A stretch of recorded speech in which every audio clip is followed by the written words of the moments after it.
Chidi never planned for his life to twist in a way that would pull him into the center of a storm far bigger than anything he had ever imagined. Yet everything started on a warm afternoon in Abuja, when he was simply trying to mind his own business and finish his internship at the International Media Center. The place always felt busy in a way that made his chest tighten. But he pushed through because he needed the experience and he needed the money to support his mother in Enugu. On that particular afternoon, he stepped out of the main gate just to catch a breath, and that was when he saw her for the first time, a girl standing beside a black SUV with 2 security men around her. She looked lost, like she was trying to figure out where she was meant to go. Her hair danced lightly behind her and her eyes were steady like someone who already understood the world even though she was just trying to understand Abuja at that moment. Chidi looked once and looked again because something in him reacted in a way he could not explain, not attraction alone, but a kind of pull that made him pause beside the security booth. He didn't know she was the daughter of the President of the United States. He didn't even know why she looked so delicate and confident at the same time. He only knew she didn't seem happy. Her name was Marisol. He didn't know it yet. All he saw was a girl who looked frustrated as she tried to talk to the security men who didn't understand what she was trying to say, so she kept pointing at a paper in her hand. The guards kept shaking their heads. Chidi hesitated for a moment before walking towards them because something in her face told him she needed help. When he reached them, he asked gently if everything was okay. Her eyes turned to him in a way that nearly made his breath leave his body. She explained that she was looking for the media wing where she was supposed to meet someone from the embassy for a short cultural tour, but her driver misunderstood the location. Chidi smiled and told her he knew the exact place because he had been working there for weeks.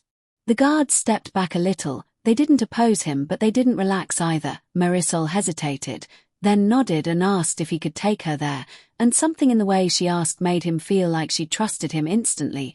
He led her through the side walkway, and every step with her felt strangely important in a way he couldn't put into words without sounding like he was exaggerating. She asked for his name and he told her, and when she repeated Chidi in her soft foreign accent, he felt heat in his chest. She told him her name and it floated in the air around him with a surprising sweetness. He didn't show any reaction, but he felt it deeply.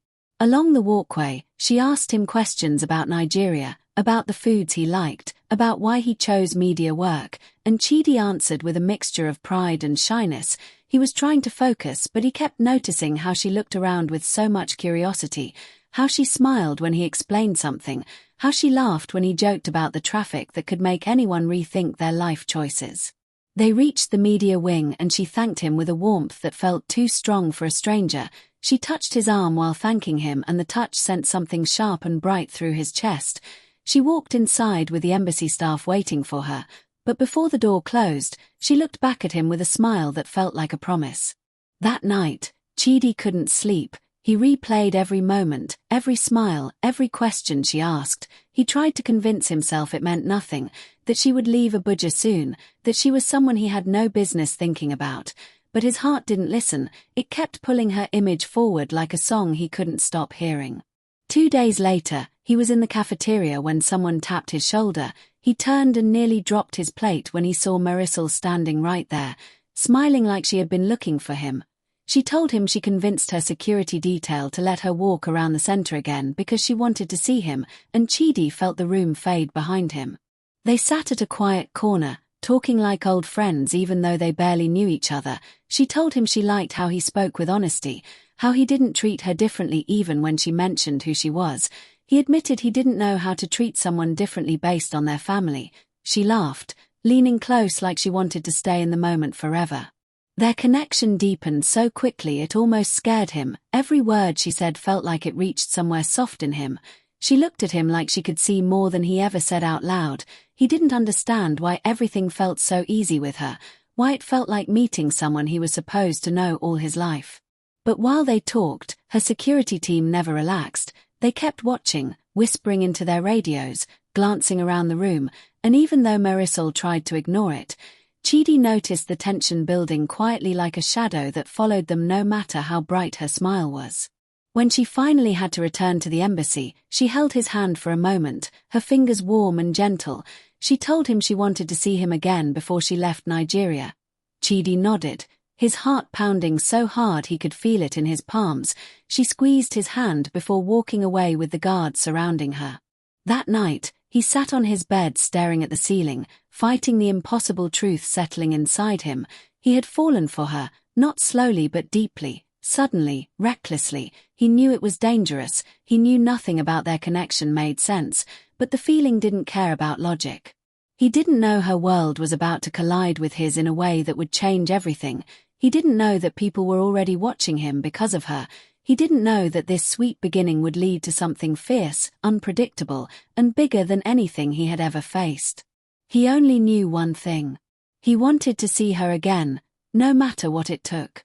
Chidi woke up the next morning with a strange heaviness in his chest, as if the world had quietly shifted while he slept. He kept replaying Marisol's last smile in his mind, the way she held his hand like she didn't want to let go.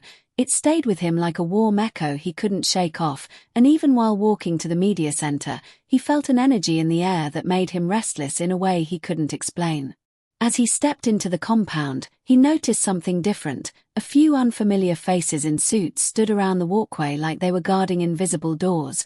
Their eyes scanned everything with sharp attention. They weren't there the day before, they weren't part of the regular embassy team he had seen, and the intensity of their presence made the hairs on his arms rise. He tried to ignore it, but something inside him whispered that this had everything to do with Marisol. During lunch, he couldn't focus on the food. Every sound around him felt louder than usual, the murmur of conversations, the clatter of trays, the chairs scraping the floor. It all blended into a restless noise that made him uneasy. He kept glancing at the entrance even though he knew she wasn't scheduled to be in the building that day. He tried to convince himself he was overthinking, but his chest didn't settle. Just when he stood up to clear his plate, a voice behind him said his name quietly. He turned and saw a man in a navy blue suit standing too close. The man's face was unreadable, his eyes sharp like he had already judged Chidi before speaking. He asked Chidi to come with him. The tone wasn't threatening, but it carried a weight that made Chidi's heart thump against his ribs. They walked through a hallway he rarely used, a hallway that always felt too silent, and at the end of it, they entered a small conference room where two other officials waited. They told him to sit. He sat slowly, his palms warm with tension. One of the men leaned forward and asked how he met Marisol, how long he had known her, what they talked about, what she told him, and why she chose to sit with him the day before. Their questions came in a calm but piercing manner that made Chidi feel like he had accidentally stepped into something he didn't even understand. He answered honestly because he had nothing to hide. He explained how he helped her find the media wing and how she approached him later on her own. The men exchanged quiet looks that made him more nervous. They warned him politely but firmly that her presence in Nigeria came with serious security concerns and that any interaction with her had to be handled carefully. When they dismissed him, he stepped out into the hallway with shaky hands. He felt confused and embarrassed, but most of all, he felt a cold fear settle under his ribs, not fear of the officials, but fear that his presence in her life could put her in danger or put himself in a position he wasn't prepared for. He walked back to his desk with his mind drowning in thoughts he didn't want to think. But in the middle of all that fear, another truth kept rising. He wanted to see her again. That desire didn't weaken even after the warnings, it only grew louder, stronger, almost stubborn. Hours passed slowly, dragging themselves like reluctant shadows, until finally, when the sun dipped toward late afternoon, Chidi stepped outside to breathe in calmer air. He stood beside the walkway, hoping the wind would help clear his head, and that was when he heard quick footsteps behind him, light and familiar. He turned and saw Marisol walking toward him with a look that was innocent on the surface but carried something deeper underneath, a mixture of urgency and relief. Her security detail followed from a short distance. He guessed they were trying not to make a scene, but their tension was obvious. Marisol reached him and exhaled like she had been searching for him everywhere. She asked in a soft tone if he was okay because she heard some people spoke to him earlier, and she wanted to be sure he wasn't scared off. He told her he was fine, even though he wasn't entirely fine, but he didn't want her to feel guilty about something she didn't cause.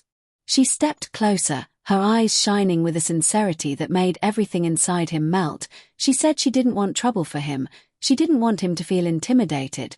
She said she liked talking to him because he spoke to her like a normal person, not like she was a symbol or a responsibility, and the gentleness in her voice made his chest tighten in the sweetest way.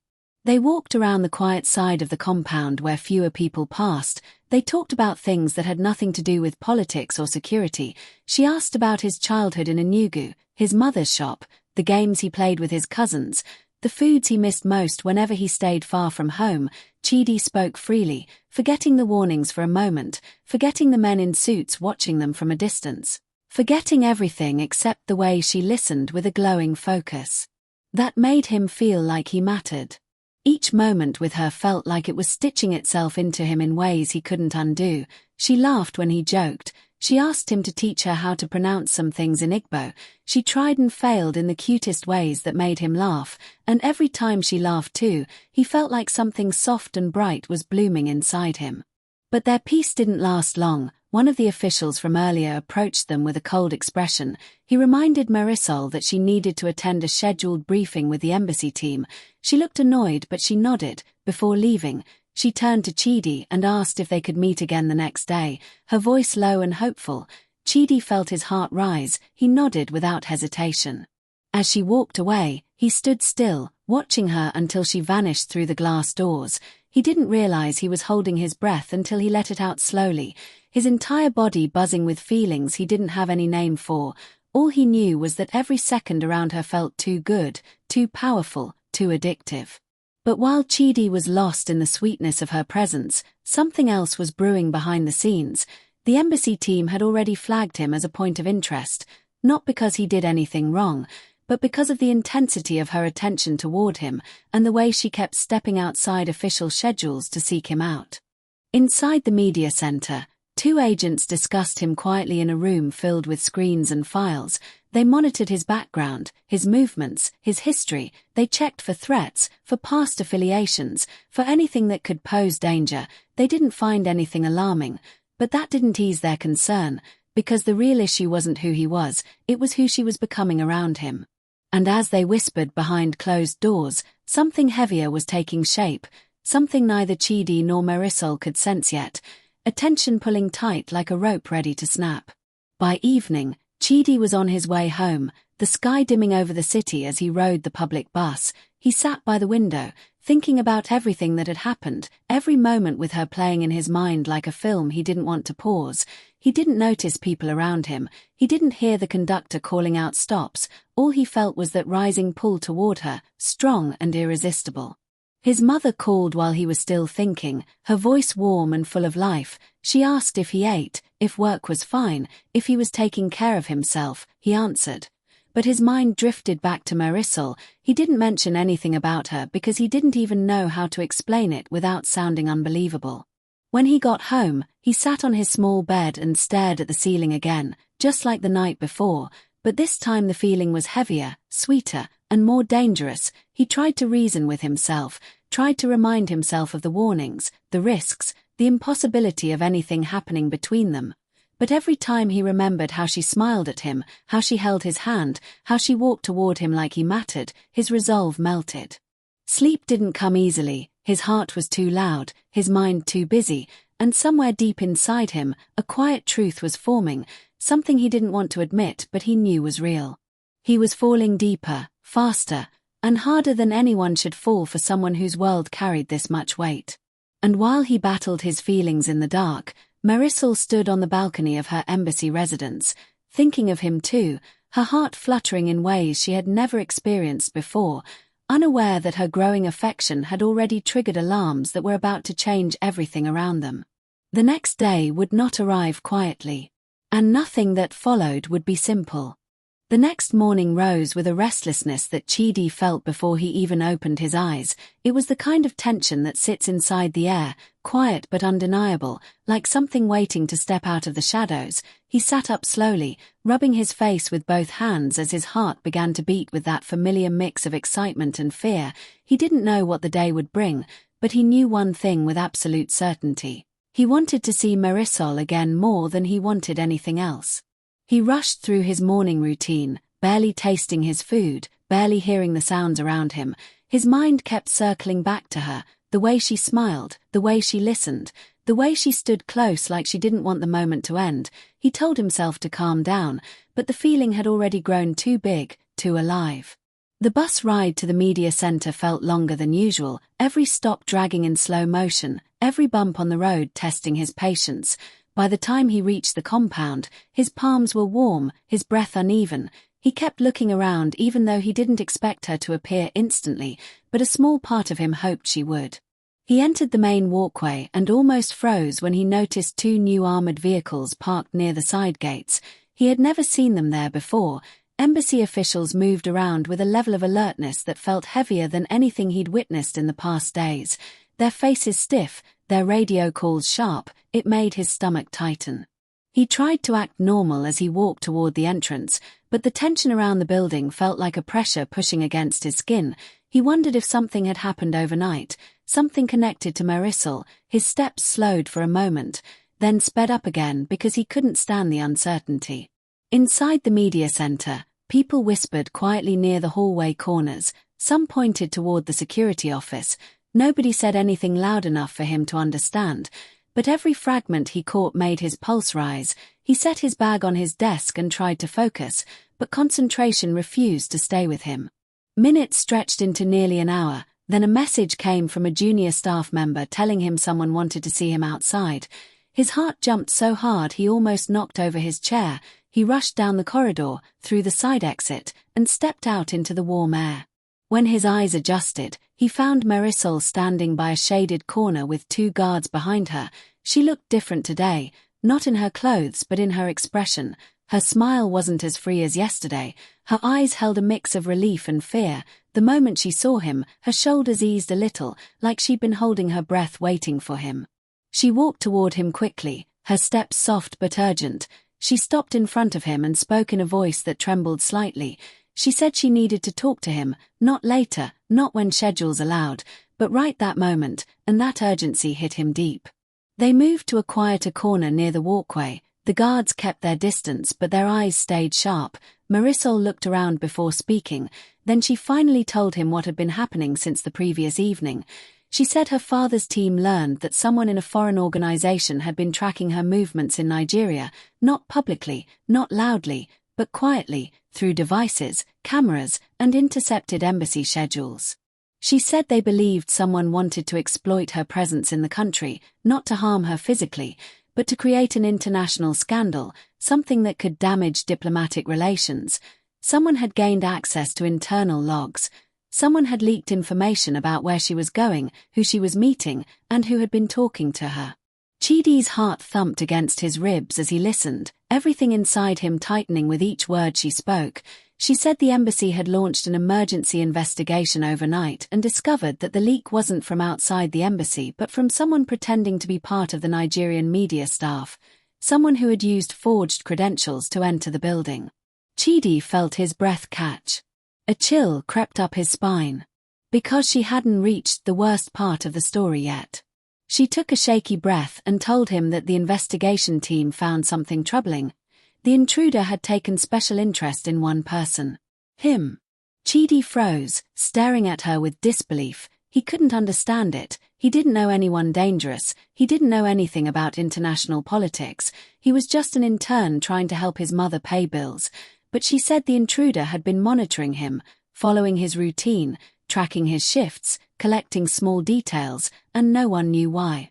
Her voice softened when she explained the part that terrified her the most. She said the intruder had been watching her too, and that their first meeting outside the media gate was caught on a camera someone had secretly planted, that footage was sent to an unknown source, and whoever received it now had evidence of her connection to him. His legs weakened, he placed one hand against the wall to steady himself. She stepped closer, gently touching his arm, telling him she didn't want him to panic. She said the embassy believed he wasn't involved in anything, that he was an innocent person caught in a situation he didn't even know existed, but because of that very innocence, he had become vulnerable. Chidi felt the weight of everything crashing into him at once, confusion mixing with fear mixing with something deeper, something painful. He asked her quietly what this meant for them, for their connection, for the way they had been drawn to each other like magnets that ignored logic. She didn't answer immediately. Her eyes glistened as she looked up at him. She said the embassy wanted to restrict her movements even more strictly. No more unsupervised moments, no more spontaneous walks, no more wandering around the media compound. They wanted to limit who she spoke to, who she saw, who she approached, and Chidi felt his stomach twist. Her voice cracked when she whispered that she didn't want to lose the little space they had created together, that place where she could talk like a normal person, laugh like a normal girl, feel like her life belonged to her and not to 1,000 people watching from every angle. She said he made her feel real, and she didn't want to give that up. Chidi felt something hot rise behind his eyes, not from sadness alone, but from a mix of helplessness and longing. He reached out gently and held her hand, something he had never done so boldly before. Her fingers tightened around his instantly, like she had been waiting for him to do exactly that. The guards looked away politely, but they didn't move farther. They couldn't, their duty wouldn't allow it. Marisol took a breath and told him there was more. The embassy planned to move her to a secure location outside Abuja for a few days until they understood the full extent of the threat. She would be leaving by evening, without any public announcement, without any chance to say goodbye properly. Chidi felt something break quietly inside him. He tilted his head down slightly, unable to hide the pain that washed through his chest. She stepped even closer until their shoulders almost touched. She looked into his eyes with a sincerity that shook him. She whispered that leaving didn't mean she wanted to stop seeing him. She said she would fight for one more moment with him if she had to. He didn't know how to respond. His voice felt stuck, his mind too full, his heart too loud. And then suddenly, without warning, one of the senior officials hurried toward them with tension written all over his face. He whispered something to the guards. One of them immediately stepped forward and asked Marisol to return to the vehicle waiting by the side gate. She looked frustrated, desperate even. She wanted more time, she wanted to hold on to the moment, but the urgency in the guards' voices left no room for argument. She turned back to Chidi and grabbed his hands with both of hers, her grip firm and full of emotion. She told him she didn't know what the next few days would bring. She didn't know why fate tied her path to his in a way that felt too deep and too fast, but she said one thing with so much conviction that his heart almost stopped. She told him she wasn't done with him. Not even close. Then the guards guided her away, and Chidi watched helplessly as she walked toward the gate, her hair moving gently behind her, her shoulders tense, her steps reluctant, and when she reached the vehicle, she turned one last time and looked at him with a gaze that felt like it carved itself into his soul. The car door closed. The vehicle pulled out. Chidi remained there long after she was gone, staring at the empty path like he could still feel her presence beside him, the weight of everything falling hard against his chest. He didn't know it yet. But the moment she left Abuja, the story shifted into something bigger, something deeper, something that would pull him into a journey he never imagined. Because the people watching from the shadows had no intention of letting things end quietly. And neither did fate. And while Chidi stood alone, trying to understand the storm rising around his heart, a message was being sent across an encrypted line to an unknown figure, a message containing two names. Marisol and Chidi. The unraveling had just begun. And nothing about their lives would remain the same.